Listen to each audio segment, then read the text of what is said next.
connaissez Belfort ? Pour se retrouver au fin fond de l'Est de la France, à un endroit que peu savent placer sur une carte, il faut une bonne raison. Les uns viennent pour les Eurockéennes, les autres pour le lion de Belfort. Ce lion monumental de 11 mètres de haut qui immortalise la résistance des Belfortins face à l'armée prussienne en 1870. D'autres encore pour la grande épopée industrielle.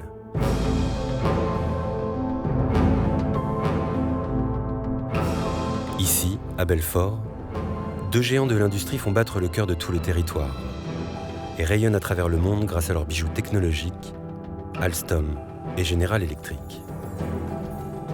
Autour des usines, cette industrie a bâti une ville.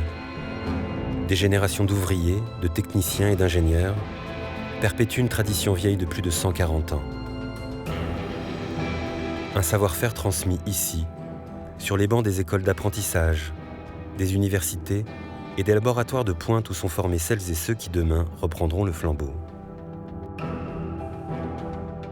Cet écosystème a tout pour s'imposer comme l'un des chefs de file de la transition énergétique.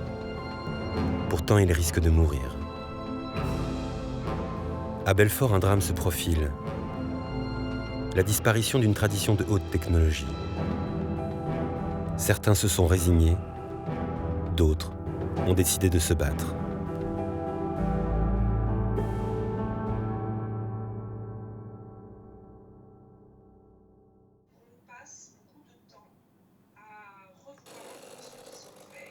De dos, ça ne se voit peut-être pas, mais Philippe a toujours le sourire et les yeux rieurs.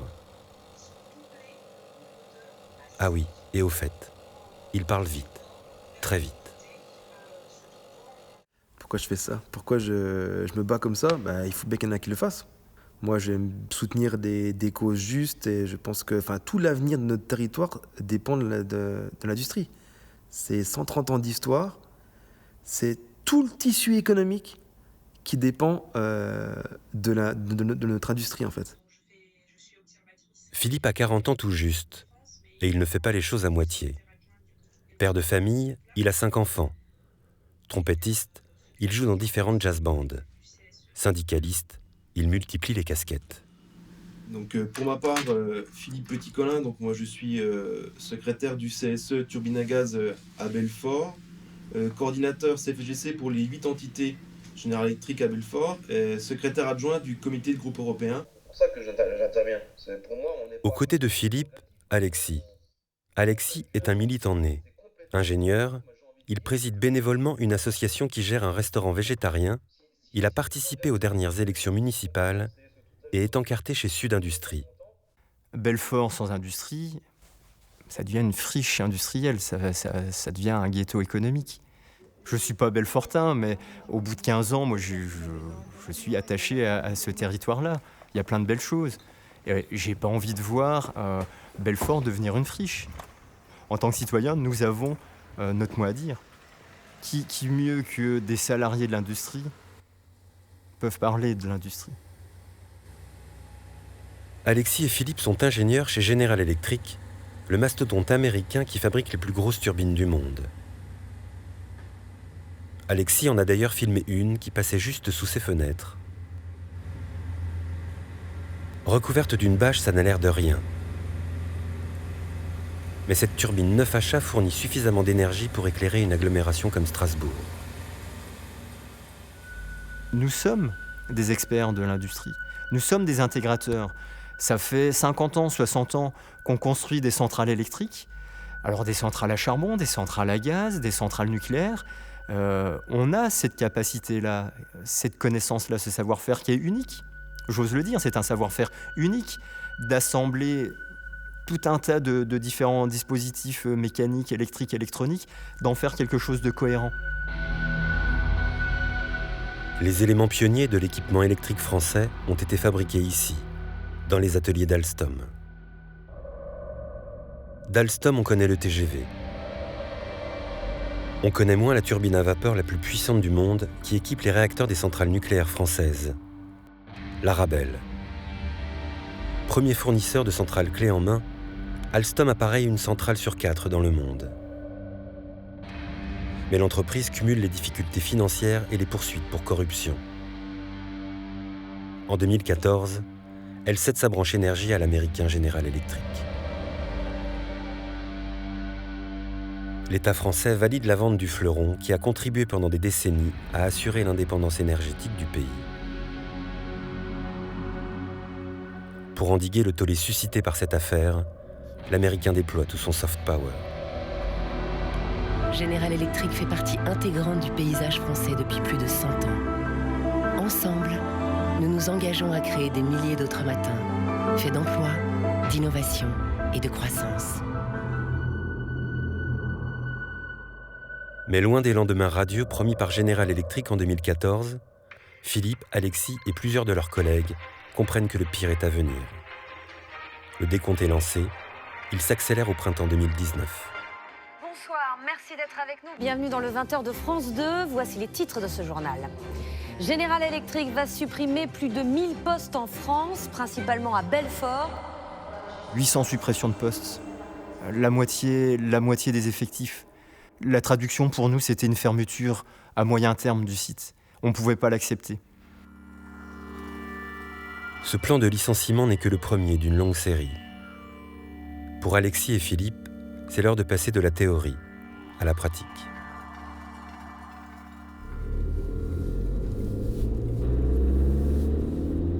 Leur apprentissage de la lutte, ils le font auprès de vieux loups comme Francis. Lui, c'est le grand frère, 30 ans de maison au compteur, presque autant de luttes syndicales. Francis, c'est un connaisseur et un pragmatique. Il faut décider ce qu'on va faire. Il faut décider de savoir si on va rentrer dans le processus, si on ne va pas y rentrer, si on va enclencher un mouvement de blocage des sites, si on appelle à la grève, si on appelle au débrayage, si on appelle... Enfin voilà, tout est ouvert. Tous les syndicats s'activent. Chef de file de la CGT, Cyril embarque ses troupes et fait front commun avec Sud Industrie et la CFE-CGC. Quelle que soit, notre obédience syndicale, notre ADN, la solidarité est de mise. Il faut, créer un front. Ça suppose, une intersyndicale, mais qu'on s'entende bien. L'intersyndicale, c'est une agglomération, on fédère, des ans syndicales, mais elles ont leur autonomie et leur capacité d'analyse et de décision. Combien de temps le gouvernement va accepter qu'une entreprise américaine prenne le pouvoir sur la filière énergétique française, détruise nos emplois un par un. Cette union syndicale, c'est Philippe qui l'incarne. Il en est le porte-parole. Philippe, c'est un actif, presque un hyperactif même. Et donc il est à fond tout le temps. Il manque d'expérience. Il y a des codes un petit peu à respecter, il y a un certain nombre de choses. Bon, lui, il est arrivé là-dedans un peu en bousculant tout ça. C'est l'avantage de toute cette jeunesse comme Alexis, c'est pareil, ils apprennent très vite. Et donc, du coup, ils se sont adaptés très vite. Ils partageaient ces mêmes envies de défendre cet outil de travail, cette entité, ce savoir-faire, ce site, quoi. Leur stratégie est atypique. Pour commencer, ils refusent de participer aux négociations et boycottent toutes les discussions avec la direction de General Electric.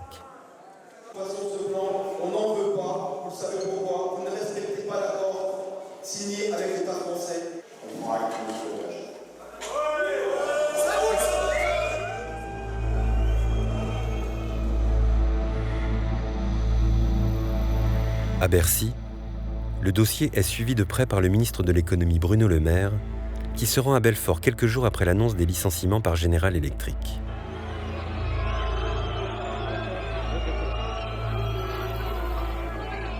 Ce rendez-vous-là, il ne fallait pas le rater. Si on le ratait, c'était fini.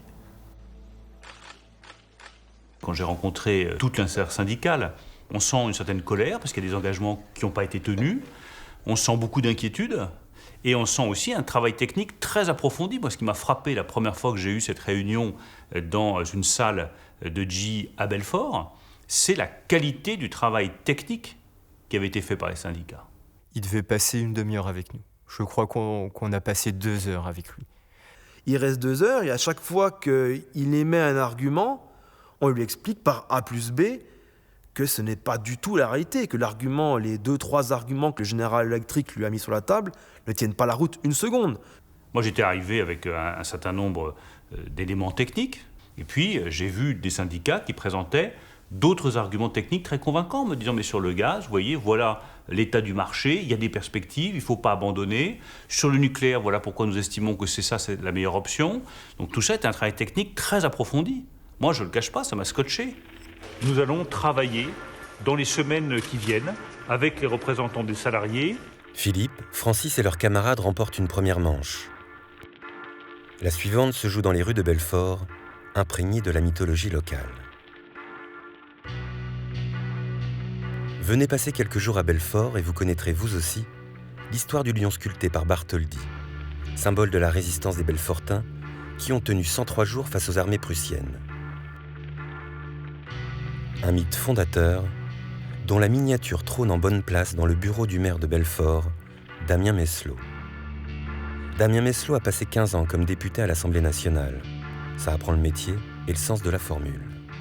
Pour le Belfortin que je suis, c'est comme si on m'arrachait un bras. Je veux dire, pour moi, Alstom, General Electric, c'est notre histoire, c'est le travail de nos grands-parents, c'est le travail de nos amis, de nos voisins. Si vous voulez, c'est quelque chose dans lequel on a baigné, qui a nourri une partie de la population, qui a permis à la ville de se développer.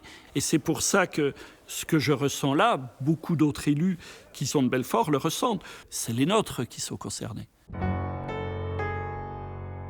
Au-delà de la ville, c'est tout un territoire qui est menacé. Celui de Belfort, mais aussi une partie du Doubs, des Vosges, du Haut-Rhin et de la Haute-Saône. Karine le vit au quotidien. Maire de sa commune, élue socialiste au conseil régional et engagée chez Sud Industrie, Karine est l'une des rares femmes de l'intersyndicale.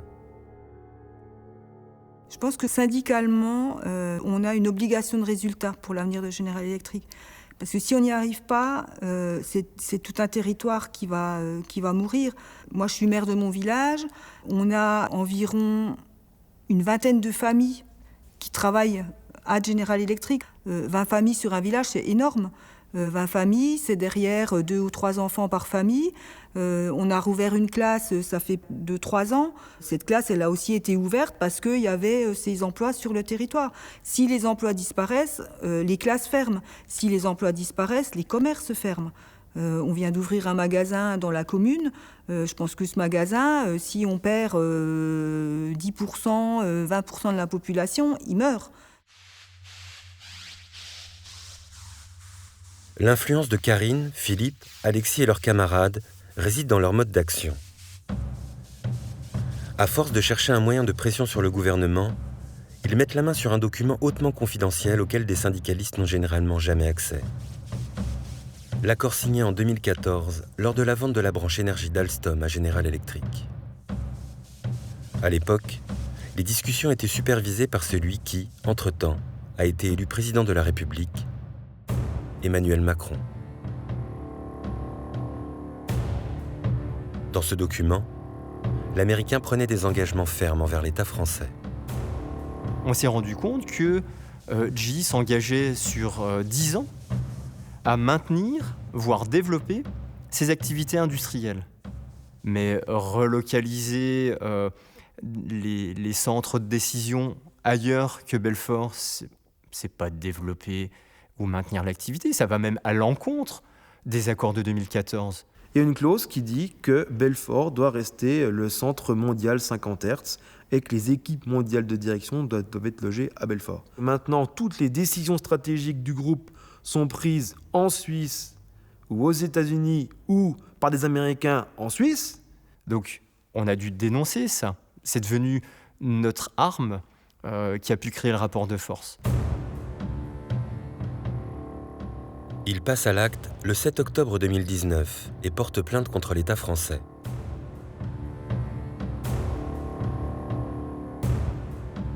Sur le terrain, la CGT organise le blocage du site avec Sud Industrie et la CFE-CGC. Et les choses s'accélèrent. Un accord se dessine en 2 jours. Un jour à Belfort et puis une journée entière de négociations à Bercy, pas dans le bureau du ministre, mais presque. Le gouvernement, parfois, ils étaient en face, parfois, ils étaient à côté. On est dans une espèce de triangle avec General Electric. L'État, parfois, se positionnait avec nous, parfois, se mettait du côté plutôt de General Electric, parfois, entre les deux. Voilà. Donc, c'est tout un jeu, toute une énergie, des réflexions qu'il faut mener, et qui sont pas simples. Et ça demande un truc pas possible. Enfin, ça demande une énergie, ça demande un engagement pas possible. Et ça, effectivement, j'imagine que de l'extérieur, on a l'impression que quand on va à Bercy, on va sous les ors de la République. Franchement, ça a résisté. Hein. Avec les gens de Bercy, ils sont pas simples. Une réunion s'est tenue hier à Bercy entre syndicats et direction. Qu'en est-il ressorti ? Je pense qu'un accord est possible. Très difficile, mais possible. J'aurai à nouveau Larry Culp ce soir au téléphone pour voir où il en est, lui. Qui est le big boss de General Electric, oui. Je vais me battre pour qu'il y ait un accord. Un accord est toujours préférable à une crise sociale. Le compromis négocié avec le soutien du ministre réduit le nombre de licenciements mais gèle les acquis sociaux. En échange, Philippe, Francis et leurs camarades obtiennent que General Electric s'engage sur un projet industriel garantissant l'avenir du site et la préservation de leur savoir-faire. Il y a CFE-CGC Sud qui décident, eux, finalement, que peut-être au travers de cet accord, on va pouvoir préserver ce qu'on peut encore préserver, puis il vaut peut-être mieux, sortir de cette crise en signant et puis regarder ce que ça va donner dans le temps. Et puis nous, on dit on ne veut pas donner de chèque en blanc. La CGT quitte les discussions. L'accord est soumis en assemblée générale aux ouvriers, aux cadres, aux techniciens et aux ingénieurs, qui l'adoptent à main levée fin octobre 2019. La CGT boycotte. Elle prend acte de l'accord, mais refuse de le signer.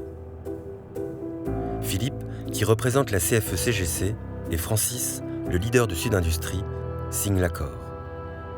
On appose sa signature sur un plan de suppression d'emplois. Mais aussi, on appose sa signature en contrepartie sur des engagements, sur un projet industriel, sur une réindustrialisation, sur des engagements d'avenir. Ce projet industriel, c'était ça où on crevait. C'était ça où c'était la fin. T'es prête ? Alors. Ça a été difficile, surtout pour mon épouse, quoi. Parce que j'ai quand même 5 enfants, donc entre la musique, le sport, l'école, etc., c'est aussi grâce à elle que je suis là, quoi. On a tout fait ? Non, il y a une notion de grammaire. Alors, quand est-ce qu'on met un point d'interrogation ? Clairement, on oublie un peu les dommages collatéraux, mais clairement, mes enfants, ils m'ont pas trop vu en 2019, quoi. Quand on a une émotion. Il faut prendre du recul, il faut regarder ce qui est essentiel. La famille, c'est essentiel, mais à un moment donné, c'est vrai que pendant 1 an, j'ai mis mon combat avant ma famille, quoi. Et ça, c'est pas possible. Donc ça, j'essaye de plus le faire maintenant, quoi. Quelle belle poupée! Je mets le point d'exclamation. Et puis les virgules, c'est quand est-ce qu'on met des virgules? C'est quand on doit respirer. D'accord. Bon c'est bien.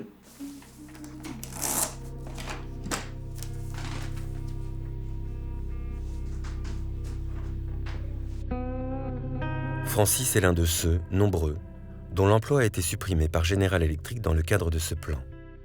Il s'en va en pré-retraite, mais continue d'accompagner le combat.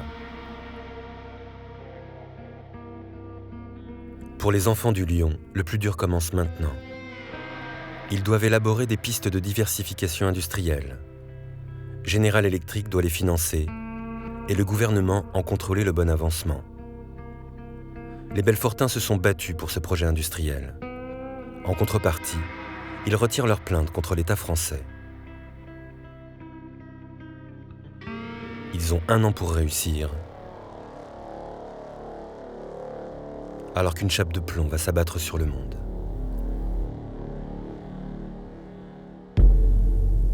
Mes chers compatriotes, ce que révèle d'ores et déjà cette pandémie, c'est qu'il est des biens qui doivent être placés en dehors des lois du marché. Déléguer notre alimentation, notre protection, notre capacité à soigner, notre cadre de vie, au fond, à d'autres, est une folie.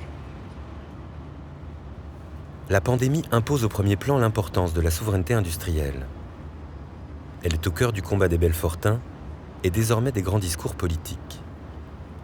À bord de ce TGV Alstom, au sortir du premier confinement, Philippe, Alexis et 2 autres ingénieurs de General Electric, Jean-Louis et Nicolas, étreignent leur masque. Un accessoire encore insolite, parfois fait maison, ou plus souvent en provenance de Chine.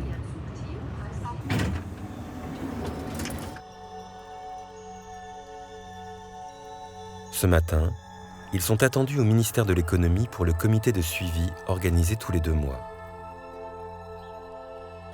Avec la pandémie, beaucoup d'entreprises jouent sur un effet d'aubaine et les Belfortins craignent que General Electric s'en serve pour diluer ses engagements. Belfort, ici Bercy, est-ce que vous nous entendez mieux? Pardon, je comprends. Merci. Qui a fait le plan de table? Vers qui on se tourne? Est-ce qu'il y a un trou normand? Cette place-là, puis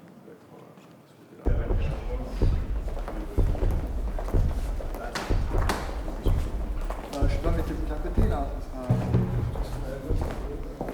Les représentants de General Electric prennent place. Et l'émissaire de Bruno Le Maire vient à la rencontre des Belfortins.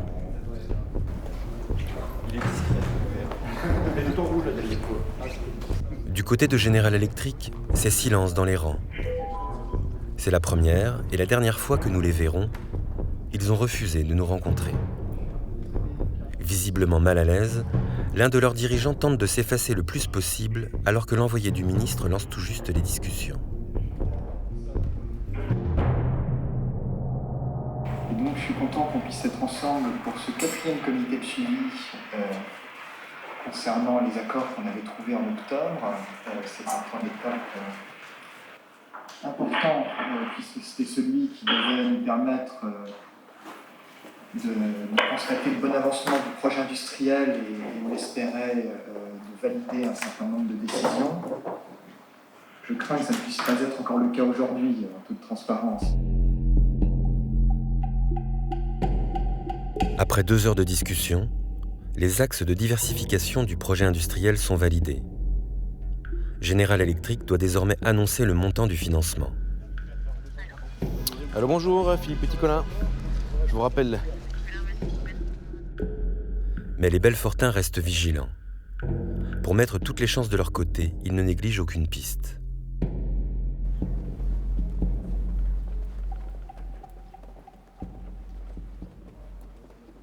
Une rencontre au Sénat, ça mérite bien un souvenir.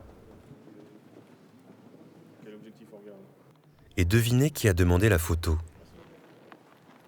Le sénateur du territoire de Belfort, Cédric Perrin. Cédric Perrin n'a pas attendu la majorité pour militer. Encarté au RPR dès ses années de lycée, il est le vice-président de la Commission des Affaires étrangères, de la Défense et des Forces armées du Sénat. Donc nous, on vient vous dire que l'ex-Alstom, le champion mondial de l'énergie que vous connaissiez en 2014, si vous le laissez entre les mains de GE, dans 2-3 ans, il n'y a plus rien. Enfin, quand on va avoir une ambition industrielle, il faut mettre en place un plan, il faut avoir une vision à long terme, et c'est pas un gros mot que de parler d'industrie. Vous savez, il y a eu les fameux qui nous expliquaient qu'on allait avoir de l'industrie sans usine, en gros, et qu'on allait vivre de services, mais les services, ça crée pas de richesse. Et ce qui crée de la richesse, c'est évidemment l'industrie, c'est le travail. Et dans un département où 43% des emplois sont des emplois industriels, on sait ce que c'est que le travail. On se rend compte que ce sujet de l'industriel est transpartisan. Il n'y a plus la droite, la gauche, etc. On a des gens qui sont très peu nombreux, qui sont conscients que la désindustrialisation de la France est une catastrophe et qu'il faut se réveiller. Et ils sont prêts à nous aider et à nous accompagner. Ça a été quand même la bonne surprise, ça, que quand on va au Sénat, on a un sénateur qui nous invite, ça fait le tour des popotes, ils veulent tous nous voir. Et au final, on rencontre des gens de tous les partis politiques. Et les quelques qui sont branchés industrie, ils ne sont pas très nombreux. Je veux dire, à l'Assemblée nationale et puis au Sénat, ils ne sont pas très nombreux. Mais par contre, ils parlent d'une même voix, en fait. Ils trouvent tous que le rachat d'Alstom par General Electric est une catastrophe.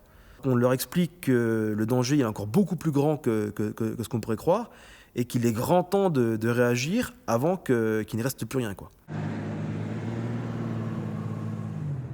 À Belfort, ils peuvent compter sur la femme qui est aux commandes de la région Bourgogne-Franche-Comté, la présidente socialiste Marie-Guite Dufay. Marie-Guite Dufay est alors approchée par Matignon pour rejoindre le gouvernement composé par Jean Castex, nommé le matin même. Elle déclinera, refusant d'abandonner sa région pour un ministère parisien. Madame Dufay, comment allez-vous ? Bonjour. Oh, mais vous avez un beau masque, vous, hein ? Ah oui. Ça va. Je me demande si ce n'est pas la première réunion que je fais en présentiel. C'est le pouvoir de persuasion des membres de l'intersyndicale. Bonjour à tous, merci d'avoir répondu à l'invitation précipitée ou très rapide. On voit que tout le monde a su répondre positivement. Le taux de...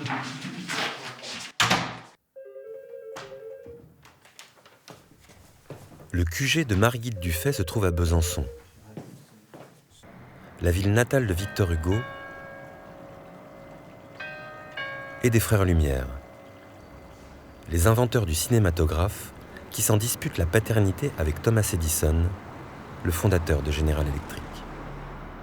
Nous sommes sur un sujet de souveraineté économique, avec General Electric, le démantèlement de General Electric, la perte des compétences sur un secteur qui n'est pas n'importe quel secteur. C'est le secteur de l'énergie. C'est extrêmement important. C'est primordial. Si vous avez l'occasion d'en mettre une couche auprès du ministre, ça serait bien. Donc nous, on est volontaires, on attend soit les 3 autres régions, soit l'État. Mais il ne faut pas nous laisser tout seul en rade, quoi. General Electric en est la tête d'affiche. Mais la région est peuplée d'une myriade de petites entreprises et d'autres grands groupes qui misent sur le temps long de l'industrie. Comme Lizzie, groupe familial fondé au lendemain de la Révolution française. Et vous êtes où ? Tout en bas. Devenu l'un des leaders mondiaux de composants aéronautiques, automobiles et médicaux. Christelle, qui a repris le flambeau des Japy, hier horlogerie, émaillerie, outillage, mécanique et casque pour poilus, aujourd'hui casserole haut de gamme. Sans oublier l'incontournable rond-point culinaire, installé au pied d'un des plus grands temples des temps modernes, né ici. Peugeot. Silence, ça tourne, action. À 2 pas des usines, au musée Peugeot, une équipe de télévision prépare une émission sur les voitures électriques. L'historien Pierre Lamarre en est l'un des invités. Enquête de région, quel avenir pour ma voiture? Nous sommes maintenant ici au musée de l'aventure Peugeot avec vous, Pierre Lamarre. On a besoin de vos lumières sur cette histoire industrielle. Sochaux va attirer la main-d'œuvre, près de 40 000 personnes. Sur le site même de Sochaux, c'était la plus grande concentration ouvrière de France.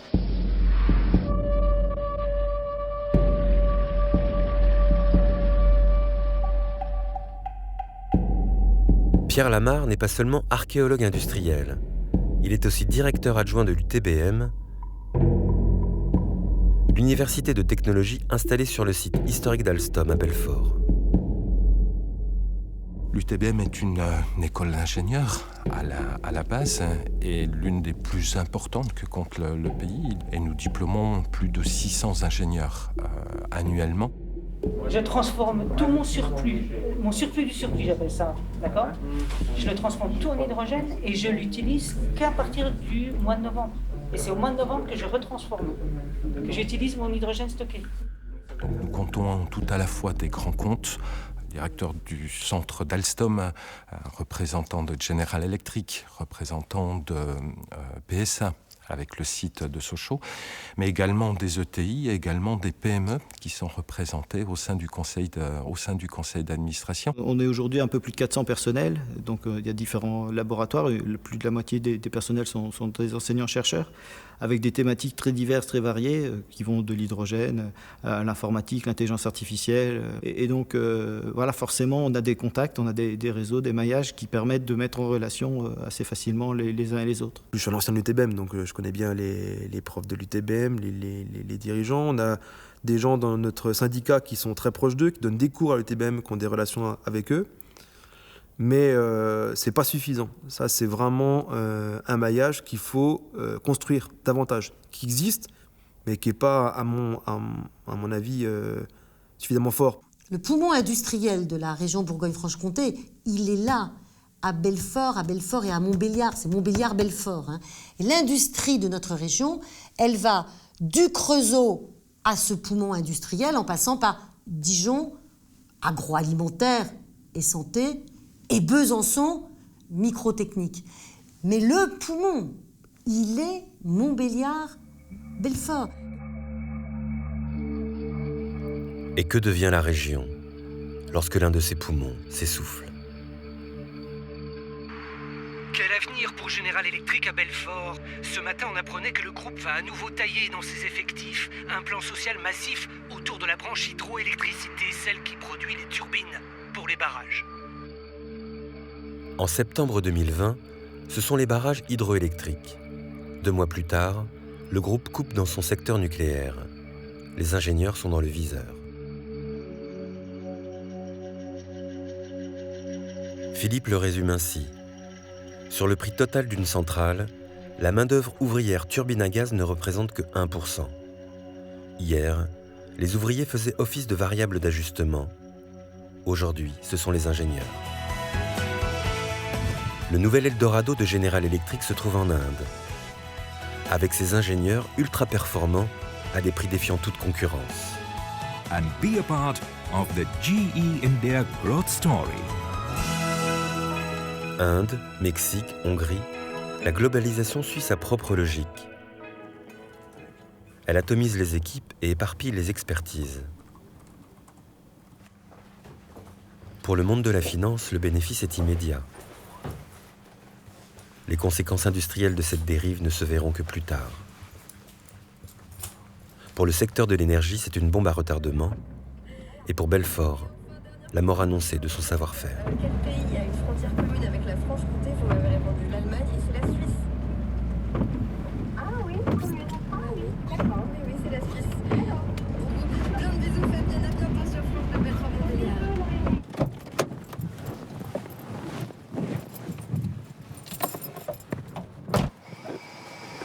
Merci. Donc voilà, les 500 sont offerts. Ok, super, merci. On est solidaires. Ben oui, il faut. Oui, et puis, on espère qu'on n'en aura pas d'autres, mais visiblement... On espère aussi. Un combat collectif, on a tous besoin d'être solidaires sur ce sujet-là. On est bien d'accord, c'est notre région, c'est notre ville. Tout à fait. On va aller chercher la grosse bâche, ouais. On va avec.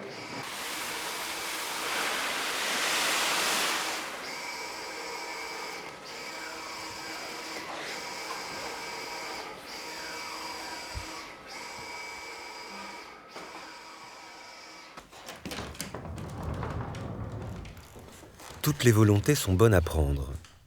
Dessinateur industriel de formation, Jean-Michel travaille lui aussi chez General Electric et contribue avec son propre savoir-faire au combat commun.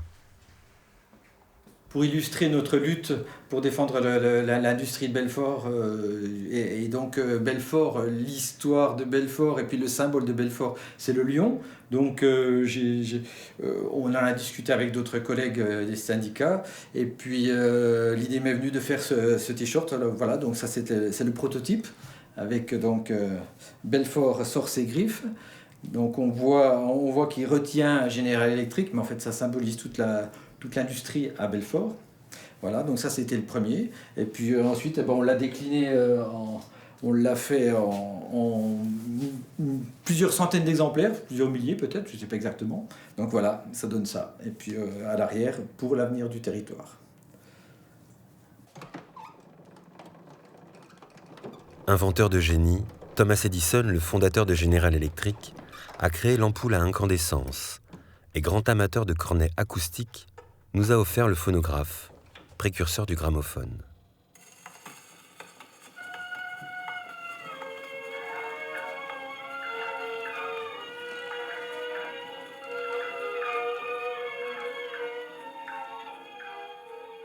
Une technologie se façonne au fil du temps.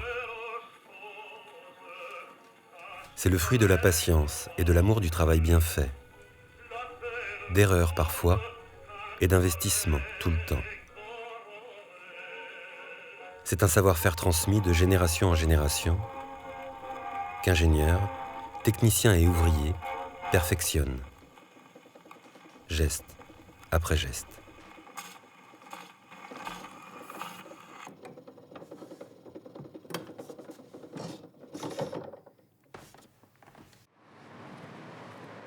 C'est tout cela que l'appel de Belfort célèbre et veut sauver. Au-delà de la branche énergie de General Electric, le combat des enfants du Lion englobe celui de fleurons industriels relevant de secteurs stratégiques, dépositaires de brevets, bâtis sur la commande publique et vendus à des groupes étrangers. Parce qu'en fait, c'est vachement mieux là avec les discours, les caméras, les machins, que là-bas. Et oui. Là-bas, on aurait été dans la rue par rapport au bâtiment, on aurait été à 50 mètres, tu n'aurais pas eu l'impression que c'était plus gros que ça. Ouais.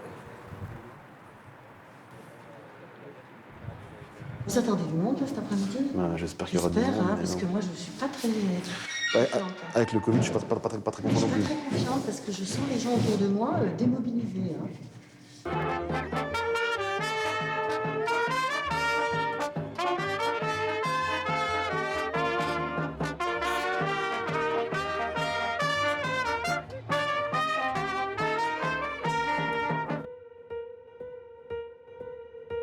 Plans sociaux à répétition, pandémie, vacances scolaires, le cortège est clairsemé.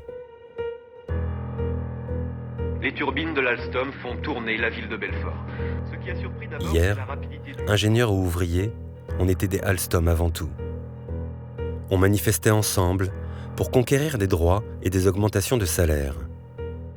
Comme en 1979, lors de la grève pour les 100 ans de l'entreprise, quand les salariés devaient se contenter de gadgets alors qu'ils espéraient des avancées sociales. Le choix entre 2 stylos, une montre, un médaillon et une bouteille de cognac. La grève est partie de cette usine où sont fabriquées des turbines à gaz, avant de s'étendre petit à petit à l'ensemble du groupe. La grève lancée à la base par les plus jeunes salariés au moment de l'annonce des excellents résultats financiers de leur entreprise. Aujourd'hui, les ingénieurs manifestent seuls. Comment fédérer le combat autour d'une classe considérée comme privilégiée? Sans ingénieurs pour inventer, pas d'ouvriers. Et sans ouvriers pour façonner les idées, pas d'ingénieurs.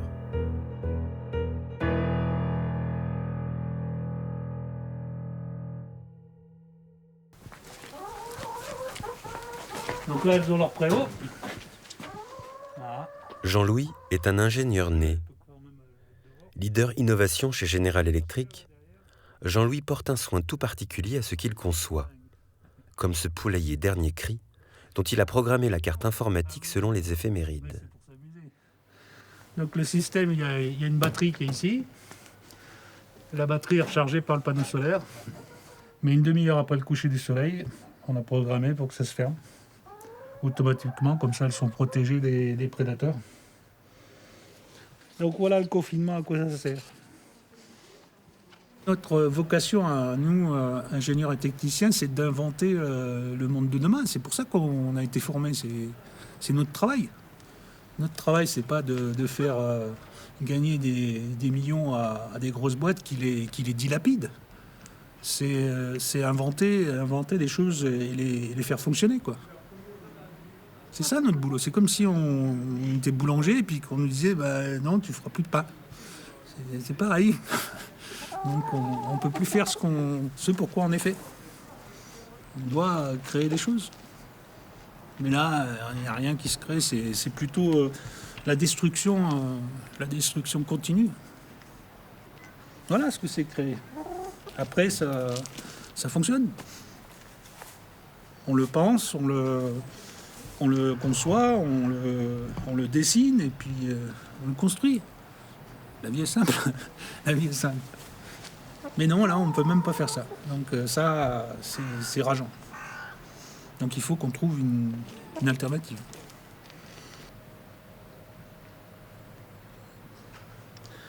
Bon, on va rentrer parce que là, je commence à claquer les dents. C'est Belfort. C'est Belfort.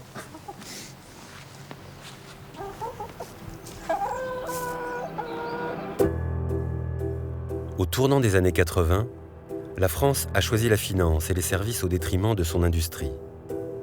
Résultat, l'industrie française a perdu près d'1 emploi sur 2 en 40 ans. Là réside l'un des drames de la désindustrialisation que la pandémie et les confinements ont imposé au premier plan.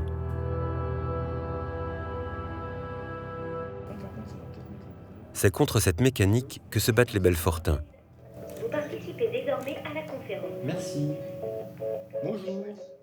Dans quelques jours, a lieu le prochain comité de suivi avec General Electric et le gouvernement. Philippe et Jean-Louis participent à distance. Tous sont sur le pied de guerre pour préparer le rendez-vous. La situation économiquement et industriellement, c'est foutu. Non mais attends, Jean-Louis, on ne peut pas demander plus que dans le projet industriel. Là, on peut demander que le projet industriel, on ne peut pas demander autre chose. Pour moi, GE est tellement enfilé dans une stratégie de délocalisation des boulots, y compris des US, de toute l'ingénierie vers l'Inde et le Mexique, de toute la fabrication dans les pays les plus low cost possibles. Quoi qu'on propose, ça ne marchera jamais. On gagne du temps, là. Le grand rendez-vous a lieu dans 3 jours.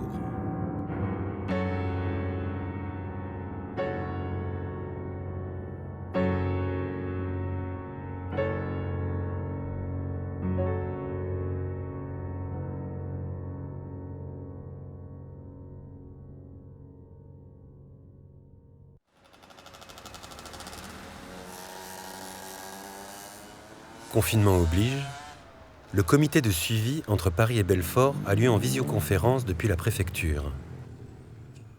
Tous espèrent que l'État sera au rendez-vous.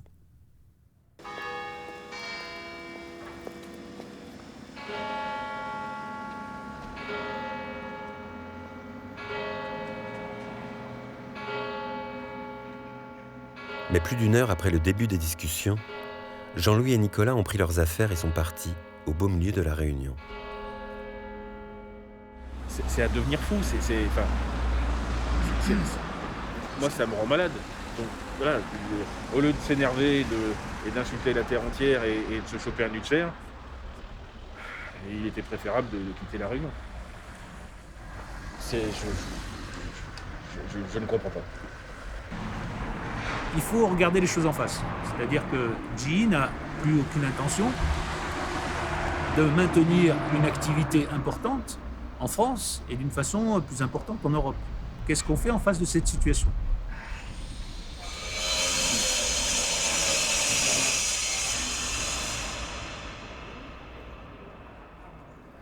Ils ne le savent pas encore, mais au sommet de l'État, dans le plus grand secret, on planche sur le devenir industriel du territoire de Belfort.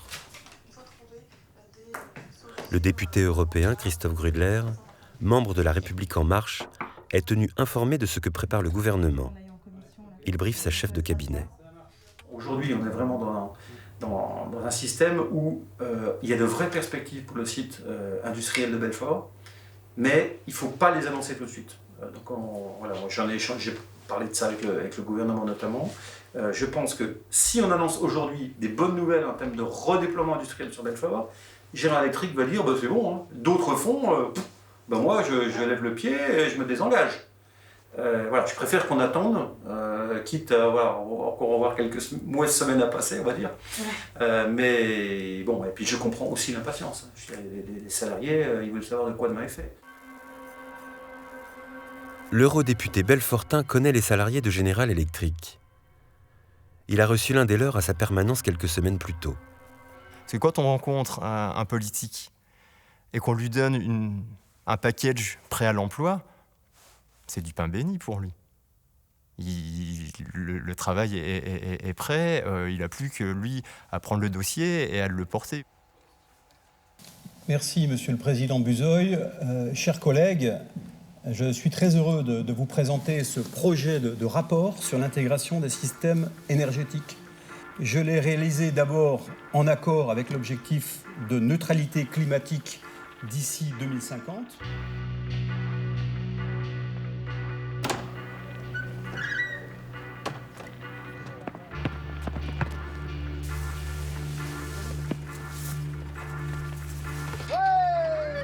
Je trouve qu'on a formé un équipage qui était cohérent. Où entre ceux qui sont plus stratèges, ceux qui sont dans l'action et qui vont impulser la dynamique, ceux qui vont être un peu plus dans la réflexion, et je me positionne un peu dans les gens qui font un pas de côté, font une pause et puis regardent la situation et essayent d'apporter quelque chose. On est la partie visible, mais derrière, il y a aussi des travailleurs de l'ombre qui sont respectivement nos sections syndicales Sud Industrie et CFE-CGC, qui nous apportent de la matière, à réflexion, qui nous soutiennent aussi.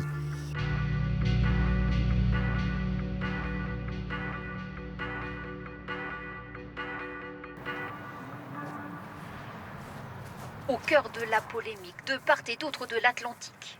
Encore 1,2 milliard de dollars de pertes au troisième trimestre et surtout 13 000 suppressions de postes prévues à travers le monde. Voilà Larry Culp, patron de General Electric, assuré de gagner 230 millions de dollars de bonus. Un faramineux bonus pour le patron de General Electric, mais un projet industriel au poids mort pour les Belfortins. Le groupe General Electric continue son travail de sape, continue son travail de destruction des savoir-faire qui ont eu un ancrage, un enracinement à Belfort, du fait de... Estimant que le groupe américain ne tient pas ses engagements, l'intersyndicale l'attaque en justice et met en demeure l'État français. De mettre l'État face à ses responsabilités et General Electric face à ses engagements. C'est l'heure de passer au plan B, agglomérer toutes les forces de la région et se placer aux avant-postes de la transition énergétique. Pour se donner toutes les chances de réussir, il sollicite celui qui fait autorité sur les questions industrielles, l'incontournable du territoire, que l'on surnomme parfois le lion de Belfort. Monsieur Chevènement, bonjour. Bonjour monsieur. Bonjour monsieur Chevènement. Ah non, Covid. Pardon. J'en ai bien loupe pas une. Bonjour. Entrez. On va vous offrir un café peut-être Volontiers. Avec plaisir. Auteur du projet socialiste qui a porté François Mitterrand à l'Élysée en 1981, ministre à 4 reprises, sénateur et député-maire de Belfort pendant plusieurs décennies, Jean-Pierre Chevènement a profondément marqué la ville de son empreinte. Sur le territoire, on peut décompter les secondes avant que son nom ne soit prononcé. Jean-Pierre Chevènement d'ailleurs Monsieur disait... Chevènement. Jean-Pierre Chevènement, Jean-Pierre Chevènement. Jean-Pierre Chevènement, pour moi, qui est un Belfortin. Visionnaire, Chevènement a fait du territoire un centre névralgique pour l'hydrogène français. Belfort s'est converti à l'hydrogène très tôt, avec une volonté qui était une volonté politique, notamment portée par Jean-Pierre Chevènement au tournant des années 2000. Et à cette époque, beaucoup de laboratoires français travaillaient déjà sur l'hydrogène, mais plutôt sur les aspects chimie, électrochimie, matériaux. En revanche, très peu d'acteurs académiques travaillaient sur l'intégration de l'objet pile à combustible, pile à hydrogène, dans des systèmes, que ce soit pour des applications transport ou stationnaires.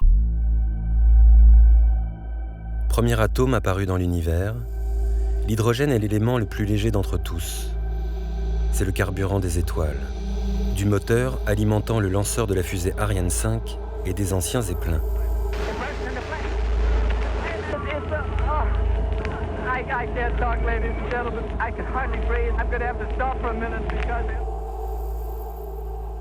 L'hydrogène est également le principal composant de l'arme la plus puissante jamais conçue par l'homme, la bombe H. Une fois maîtrisée, l'hydrogène peut devenir une des solutions de la transition énergétique et demain, d'un monde décarboné.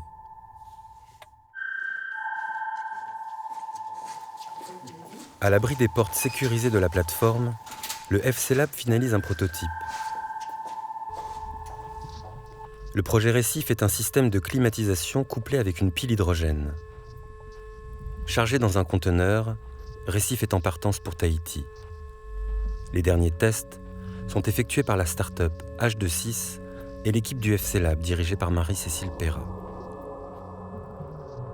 Bravo, parce que moi je suis super contente de voir ça, parce que quand on voit qu'en 2017, on était sur ce châssis-là, sur les tests élémentaires, d'arriver à ce degré-là d'intégration industrielle, c'est vraiment une réussite. Franchement. Ça nous fait plaisir de l'entendre. Non, mais je trouve que c'est bien, quoi. Ça montre que ça a du sens. La R&D, le transfert, l'industrialisation, là on voit ça marche. Oui. Si on se donne un peu le temps de le faire et qu'on travaille ensemble, ça marche. Donc là, on joue pleinement le rôle de catalyser tout ce qui se fait au niveau recherche et de le développer pour que dans l'entreprise, ça permette de créer des nouveaux emplois, d'alimenter des nouveaux marchés, parce que à la fin, qu'est-ce qu'on veut? C'est proposer des solutions pour la transition énergétique. Donc dans ce cadre-là, on coche vraiment pas mal de cases. On investit beaucoup et ça fonctionne.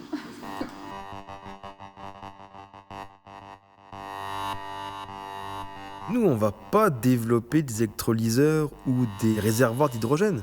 Par contre, nous, quand on va concevoir notre centrale électrique demain, on va commander des électrolyseurs qui seront sur les brevets qu'auront développé le FC Lab. Notre savoir-faire, notre expertise à Belfort tourne autour de la centrale électrique. Et avec de l'électricité, on peut produire de l'hydrogène. Et avec de l'hydrogène, on peut produire de l'électricité. Ça marche dans les deux sens.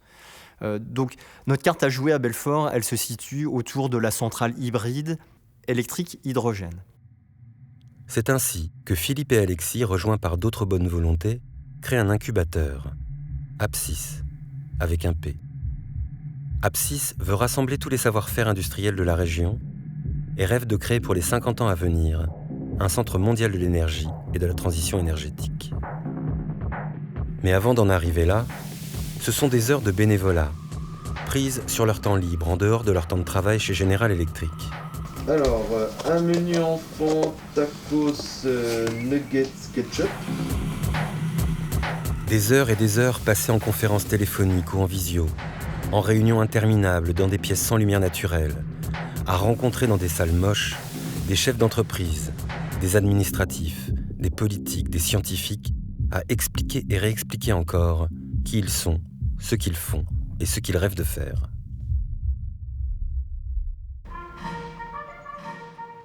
Au même moment, se tient la première cérémonie de commémoration organisée par le nouveau préfet, le jeune homme qui se trouve au milieu de la ligne, en uniforme noir et manchette dorée, Jean-Marie Girier.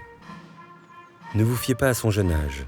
Parmi ses faits d'armes, il a dirigé la campagne victorieuse d'Emmanuel Macron et désormais suit le dossier General Electric à la source. Quand on représente l'État, on fait fi du parcours qu'on a pu avoir avant. Alors bien évidemment, je suis très conscient que mon parcours personnel fait que je suis lié à celui qui, ministre de l'économie, a suivi le dossier GE Alstom et est devenu président de la République.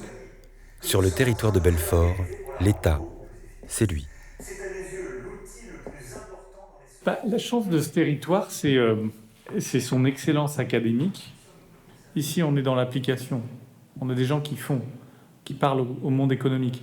Le jour où j'ai reçu Monsieur Petit-Colin sur son projet d'Apsis, il est venu ici dîner en soir. Il est venu avec Daniel Issel. C'était pas seulement une caution académique, c'est parce qu'il a envie de faire, c'est parce qu'il est conscient des savoir-faire et des compétences dont disposent aujourd'hui les salariés de GE sur l'intégration. Pour compenser la verticalité du pouvoir, le préfet restaure l'horizon et organise une rencontre entre les fondateurs d'Apsis et les représentants du ministre. Pour les Belfortins, une nouvelle histoire commence.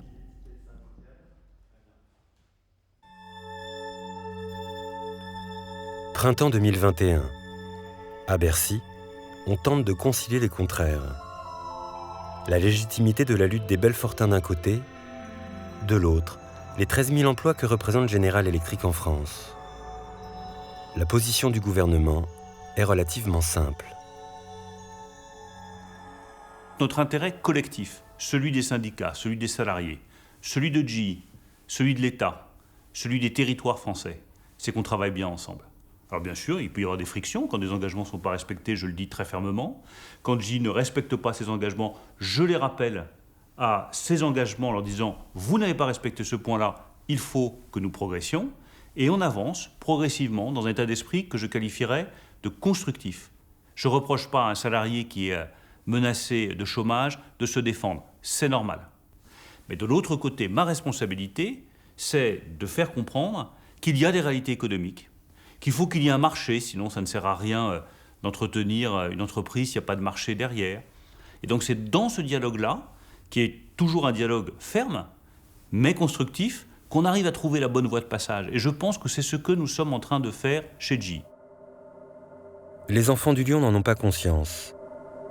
Mais leur combat a sans doute contribué, avec d'autres initiatives, à ce que le gouvernement s'attelle à racheter les turbines Arabelle, conçues par Alstom et vendues par l'État à General Electric en 2014. Enfin. Donc ces turbines pour les réacteurs nucléaires sont absolument stratégiques. Aujourd'hui, elles sont chez GE. Nous travaillons à une solution indépendante, française, où les turbines ne seraient plus la propriété de GE, les turbines et puis tout ce qui va avec comme technologie, comme savoir-faire, pour bâtir une solution franco-française, garantissant notre souveraineté totale sur ces turbines à vapeur qui sont utilisées dans les réacteurs nucléaires français. Là, l'enjeu se chiffre à des montants très élevés, c'est très lourd comme opération. Nous n'arriverons pas à conclure sans doute avant la fin de l'année 2021, je vais être très clair sur les calendriers, mais toute l'intersyndicale, tous les salariés de GE savent parfaitement quel est l'enjeu et ils savent que nous suivons cela de très près. Mais racheter le nucléaire français et remettre la main sur cette part de notre souveraineté énergétique ne veut pas forcément dire sauver Belfort. Depuis des mois, des décennies même, les Belfortins se battent pour sauver leur territoire. À chaque bataille qui s'achève, d'autres se prolongent et ils poursuivent la lutte inlassablement. En fait, on prend pas conscience en fait, quoi, de cette initiative en fait. Hein. Enfin, ça a vachement de sens, quoi. Après, j'ai pas trop forcément envie de. Bah, ce qu'on fait, quoi. Notre lutte, c'est pas artificiel, quoi. On est vrai, quoi. On est vrai, il y a un vrai problème. Ce qu'on porte, ça bénéficie à... Enfin, je veux dire, c'est pour tout le monde, quoi. Ça a du sens, on n'est pas dans un truc de communication pour dire qu'on fait des choses, etc. On joue pas un rôle, quoi. On est vrai, quoi. On est vrai, on va avec nos tripes, quoi. Avec ce qu'on a dans le cœur, avec ce qu'on a vraiment, quoi. On pense qu'on peut faire bouger les choses, quoi. Et on pense que ça pourrait faire une émulation, que... On estime, moi j'estime que je suis pas tout seul, j'imagine que je suis pas tout seul, même s'il y a peu de gens quand même qui s'intéressent au collectif, hein, on est quand même un monde de plus en plus individuel. Il y a quand même beaucoup de gens aussi qui ont envie que les choses bougent et puis qui seraient prêts à s'investir, quoi, à s'engager. Il faut qu'on les trouve, ceux-là. Il faut qu'on les trouve, il faut qu'on construise un truc encore plus gros, quoi. Parce que c'est pour l'avenir de nos enfants, quoi.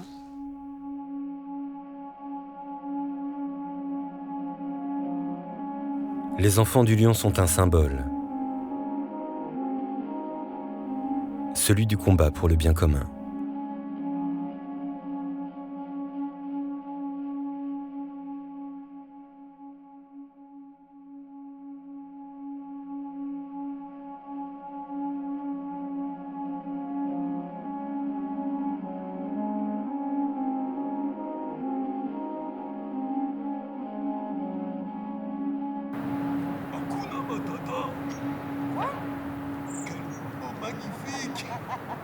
Hakuna Matata. Quel chant fantastique. Ce mot signifie que tu vivras ta vie sans aucun souci. Philosophie. Hakuna Matata.